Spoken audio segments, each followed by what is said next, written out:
I'm a survivor. I'm a survivor. I mean, I survived being married to an ex-con who was now a dead husband, and I had been the #1 murder suspect. I survived owning a rundown campground in the middle of the Daniel Boone National Forest and turning it into a thriving business.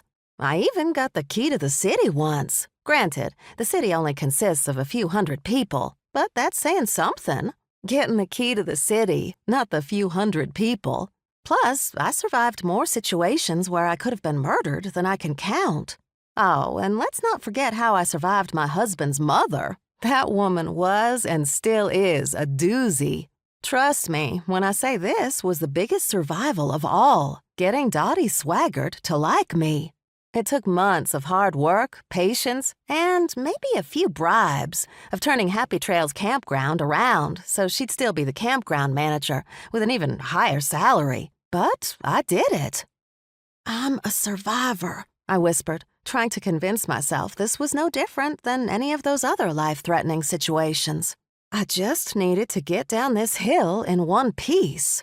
How hard could it be? Deep, slow breaths. My mantra played in my head with each inhale and exhale, the condensation from the frigid air fogging up my snow goggles. I stared down the mountain. Well, it felt like a mountain. All around me, seasoned skiers zipped by like they were born with skis attached to their feet. Conversations around me were muffled by the loud thump of my heart pounding in my ears. "Lady?" Someone poked me with the end of their ski pole. "Are you going or not?" I turned around and faced a line of little folks. By little folks, I mean children. A dozen tiny, impatient skiers with too much confidence for their size.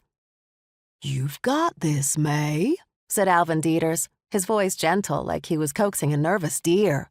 He was the instructor, but honestly, he looked more like a kindergarten teacher trying to keep a rowdy class in line.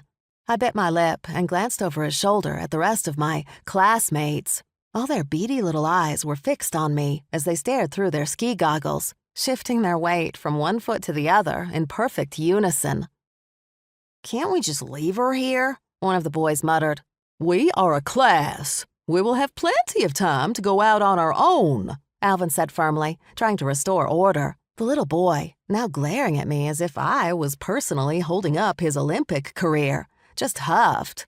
I scrunched my nose and glared back. I wasn't going to let a 10-year-old bully me off this mountain, or Bunny Hill, or whatever this was. It still looked big to me. "What are you waiting on, Maybelline?" Dottie Swaggart's voice echoed from halfway down the slope. She was standing at the bottom, one hand on her hip, the other holding her cigarette aloft. "Stop piddling around the yard." "Yeah, stop piddling," the kid behind me echoed, as if he and Dottie were some kind of motivational tag team. I turned to look at the kid, then back at Dottie. She was now waving her cigarette wildly, the smoke trailing off in the winter breeze. Before I could even think of a clever retort, my skis betrayed me.